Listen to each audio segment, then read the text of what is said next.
तो इस particular video में हम डिस्कशन करेंगे ब्लड के बारे में। ये क्लास नीट के लेवल के जो बच्चे हैं उनके लिए बेस्ट क्लास रहेगी। अब यहाँ बताऊं तो ब्लड होता है वो मीजोडर्मल ओरिजिन का होता है। कहाँ से मीजोडर्मल कैसे हो गया? क्योंकि जो बोन है वो मीजोडर्मल होती है और बोन के अंदर जो बोन मेरो होता है, स्पेशली रेड बोन मेरो, वो भी मीजोडर्मल का होगा। और जो ब्लड होता है, जो आरबीसी होती हैं और प्लाज्मा होता है, वो मीजोडर्मल ओरिजिन का होता है। यह तरल विशिष्ट संयोजी ऊतक हैं। अब देखें, तरल तो ही है और संयोजी ऊतक क्यों बोला इसको?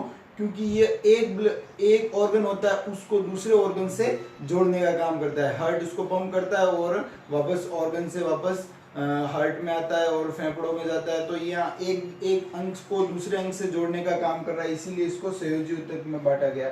अब देखें तो प्लाज्मा होता है वह 55% होता है और ब्लड का आपसल्स होती है वो होती है, ब्लड के दो कंटेंट होते हैं, ये प्लाज्मा और ब्लड का आपसल्स। ये तो 55% होता है और ये होता है 45%।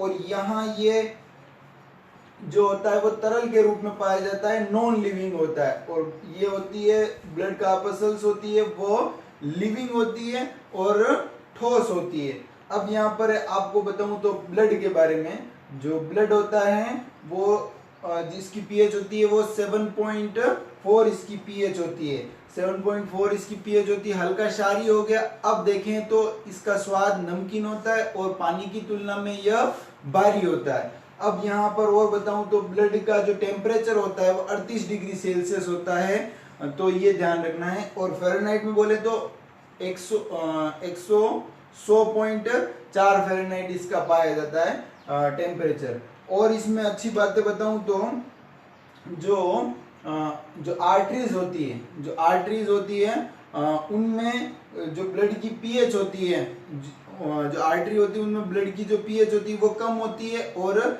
वेन होती है उनमें ज्यादा होती है। क्योंकि वेन में क्या होती है, CO2, और वो उसकी पीएच को बढ़ा देती है। अब यहाँ पर और देखें तो प्लाज्मा के बारे में। अब प्लाज्मा में दो तरह के कंटेंट होते हैं, इनऑर्गेनिक और ऑर्गेनिक। अब प्लाज्मा दो तरह के भाग हो, इनऑर्गेनिक और ऑर्गेनिक। और इनऑर्गेनिक में कौन कौन से भाग आ गए? इसमें आयन आ गए, लवण आ गए, गैसें आ गई। अब आयन कौन कौन से होते हैं? तो सोडियम, पोटेशियम, कैल्शियम, HCO3, ये इस तरीके के इसमें पाए जाते हैं आयन। अब देखें लवण, NaCl, KCl, और भी तरह के लवण होते हैं जिनको NaSCO3, KHCO3, इस तरीके के लवण प्लाज्मा में पाए जाते हैं। अब गैसें, तो गैसें इसमें पाई जाती है वो घुलनशील अवस्था में पाई जाती है, और सबसे ज्यादा CO2 और उसके बाद NO2 फिर O2 इसमें घुलनशील अवस्था में पाई जाती है प्लाज्मा में। अब मैं यहाँ पर देखूं तो आयन हो गया, लवण हो गया। अब यहाँ पर आ जाते हैं ऑर्गेनिक फॉर्म। ऑर्गेनिक होता है ना, उस वाले की बात करते हैं। ऑर्गेनिक भाग में इसमें मेनली प्रोटीन। अब प्रोटीन होती है वो प्लाज्मा में 70 प्रकार की प्रोटीन पाई जाती है। वैसे बॉडी में तो बहुत तरह की होती है, परंतु प्लाज्मा में 70 प्रकार की प्रोटीन पाई जाती है। उनको मेनली 3 भागों में डिवाइड किया गया है। तो सबसे पहली होती है एल्ब्यूमिन। यह एल्ब्यूमिन प्रोटीन होती है, यह परासरण नियमन का काम करती है और सबसे छोटी प्रोटीन होती है। अब यहाँ पर आ जाए तो प्रोथ्रोम्बिन और फाइब्रिनोजन, ये क्या करते हैं, कहीं चोट लग जाती तो रक्त को थकाते हैं, वहां से ज्यादा ब्लड नहीं बहे।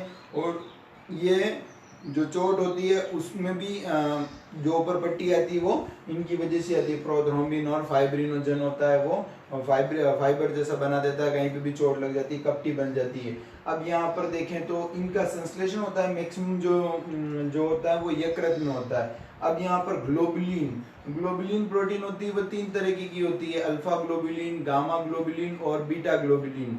अल्फा ग्लोबुलिन, गामा ग्लोबुलिन और बीटा ग्लोबुलिन। अब देखो तो जो गामा ग्लोबुलिन होती है जिनको हम इम्यूनोग्लोबिन भी बोलते हैं, और जो भी एंटीबॉडीज बनती है वो गामा ग्लोबुलिन की बनी हुई होती हैं। इनका संश्लेषण यकृत में होता है। अब यहाँ पर बताएं तो हाँ, एक्सक्रीटरी पार्ट में इसमें यूरिया, यूरिक एसिड, क्रिएटिनिन, ये इनमें एक्सक्रीटरी पार्ट में एक्सक्रीटरी सब्सटेंस जो प्लाज्मा में पाए जाते हैं वो हो गए। अब एंटीकोगुलेंट में क्या होता है, हिपेरिन होता है एंटीकोगुलेंट, वो जो ब्लड होता है प्लाज्मा होता है उसमें पाया जाता है।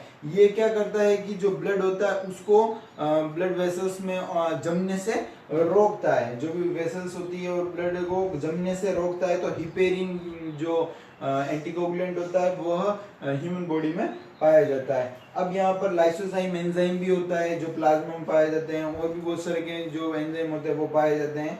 और ये जो हिपेरिन होता है वो म्यूकोपॉलीसेकेराइड होता है। अब यहाँ पर देखें तो जो लाइसोजाइम होता है वो कोशिका, जो बैक्टीरिया होते हैं उसकी कोशिका भित्ति पर अटैक करता है, उसके अंदर जो बॉन्ड होते हैं, क्रॉस बॉन्ड होते हैं, उनको तोड़ने का काम करता है। तो जो अंदर साइटोप्लाज्म होगा उसका जो बैक्टीरिया का वो बाहर आ जाता है, तो जो डेफिनेटली बैक्टीरिया मर जाता है। अब यहाँ पर देखें तो ब्लड का मसल्स में हम मेनली इसमें आरबीसी के बारे में डिस्कशन करेंगे। तो आरबीसी का जो व्यास होता है, आकार भी बोल सकते हैं, और व्यास होता है वो 7 माइक्रोमीटर होता है। ये कोशिका वाला चैप्टर है 11th क्लास का, उसके अंदर ये दे रखा है। यहाँ पर त्रिज्या नहीं है, ये व्यास है, और आकार भी बोल सकते हैं इसको, व्यास बोलो या आकार, वो 7 माइक्रोमीटर होता है। अब आरबीसी का जीवन काल होता है वो 120 दिन, मतलब हर 120 दिन में आरबीसी नष्ट हो जाती है, 120 दिन तक जिंदी रहती है और फिर मर जाती है। तो आरबीसी का जीवन काल होता है वो 120 दिन होता है। अब यहाँ पर आरबीसी के बारे में बताऊं तो जो कशेरुकी हैं उनमें ही आरबीसी पाई जाती है, या ब्लड का मसल्स होती है वो पाई जाती है। अब जो भी नॉन वर्टिब्रेट्स हैं, एक तो वर्टिब्रेट्स हो गए और नॉन वर्टिब्रेट्स मतलब पोरीपेरा से लेके यहाँ तक जो भी ये अपने क्या बोलते हैं उसको हेमिकोर्डेटा तक, वहां तक ये पाई जाती है। अब यहाँ पर देखें तो ये आरबीसी होती है वो कशेरुकियों में पाई जाती है, नॉन वर्टिब्रेट्स में नहीं पाई जाती। अब यहाँ देखें तो आरबीसी के अंदर केंद्रक स्तनधारियों में तो नहीं पाया जाता, आरबीसी के अंदर केंद्रक स्तनधारियों में नहीं पाया जाता, परंतु कैमिलिडी कुल के सदस्य होते हैं उनमें आरबीसी के अंदर केंद्रक पाया जाता है। ऊंट व लामा होते हैं उनमें आरबीसी के अंदर केंद्रक पाया जाता है। अब केंद्रक आरबीसी के अंदर केंद्रक, आरबीसी की साइज, आरबीसी का शेप कैसा होता है, आरबीसी का शेप होता है वो बाइकोन के उभय अवतल होता है। तो इस उभय अवतल के होने के कारण जो इसकी शेप, जो इसका क्षेत्रफल होता है वो बढ़ जाता है। तो इसमें मैक्सिमम हीमोग्लोबिन के अणु आ सकते हैं। अब हीमोग्लोबिन क्या होता है वो देखते हैं अपन। तो मैक्सिमम हीमोग्लोबिन के अणु आ सकते हैं, और एक आरबीसी के अंदर 26.5 करोड़ हीमोग्लोबिन पाए जाते हैं। अब हीमोग्लोबिन क्या होता है, यह गैस विनिमय में मदद करता है। एक मैक्सिमम यह 4 ऑक्सीजन अणुओं को ले जा सकता है, एक को भी ले जा सकता है, 2 को, 3 को ले जा सकता है, परंतु मैक्सिमम 4 ऑक्सीजन के अणुओं को ले जा सकता है। तो यहाँ पर ये एक तरह का पिगमेंट हो गया हीमोग्लोबिन। अब देखें तो हीमोग्लोबिन में 2 तरह के भाग होते हैं, हीम प्लस ग्लोबिन। हीम वाला भाग होता है वह 5% होता है, और 95 ग्लोबिन वाला, प्रोटीन वाला भाग होता है वो 95% होता है। अब यहाँ पर हीमोग्लोबिन में 4 पोरफायरिंग रिंग पाई जाती है, और एक पोरफायरिंग रिंग से फेरस जो Fe आयन होता है वो Fe+2 के रूप में, फेरस के रूप में एक पोरफायरिंग रिंग से जुड़ा रहता है। ऐसी पोरफायरिंग रिंग होती है उससे जुड़ा रहता है, 4 पोरफायरिंग रिंग होती है। अब यहाँ पर हीमोग्लोबिन भी बहुत तरह के होते हैं, HbA, HbA2, HbF। जो HbF होता है वो फीटस में पाया जाता है, इसीलिए HbF बोलते हैं। अब यहाँ पर जो आरबीसी होती है वो मेल में 5.5 मिलियन पर mm क्यूब। अब 5.5 मिलियन मतलब 55 लाख आरबीसी पाई जाती है पर mm में।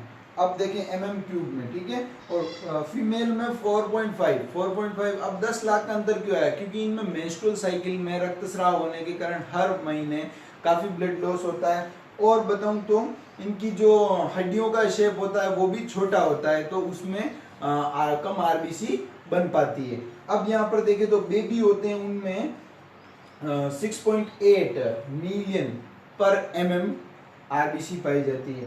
अब यहाँ देखें तो आरबीसी आरबीसी ब्लड के अंदर बफर होता है, वो जो बफर क्या होता है, जो पीएच के बढ़ने को रोकता है या पीएच संतुलन का काम करता है, वो कौन सा होता है ब्लड के अंदर, कार्बोनिक अम्ल बाइकार्बोनेट, इसके अंदर बफर पाया जाता है, कार्बोनिक अम्ल बाइकार्बोनेट, ये जो बफर होता है ब्लड के अंदर पाया जाता है। अब यहाँ पर और भी अच्छी चीजें बाकी रह गई है, जैसे पॉइक्लोसाइटोसिस होती है, उसमें आरबीसी का शेप बदल जाता है, जो शेप होता है आरबीसी का वो बदल जाता है। तो आरबीसी का शेप बाइकॉन्केव होता है। और अपन मैं आरबीसी के बारे में बताऊं तो आरबीसी होती है वो ह्यूमन बॉडी में परिपक्व अवस्था में तो क्या होता है, उसके अंदर केंद्रक पाया जाता है, परंतु जैसे ही आरबीसी मैच्योर होती है उसके अंदर केंद्रक नष्ट हो जाता है। अब इस आरबीसी के अंदर केंद्रक तो नहीं होता है, इसीलिए ये विभाजन नहीं करती है।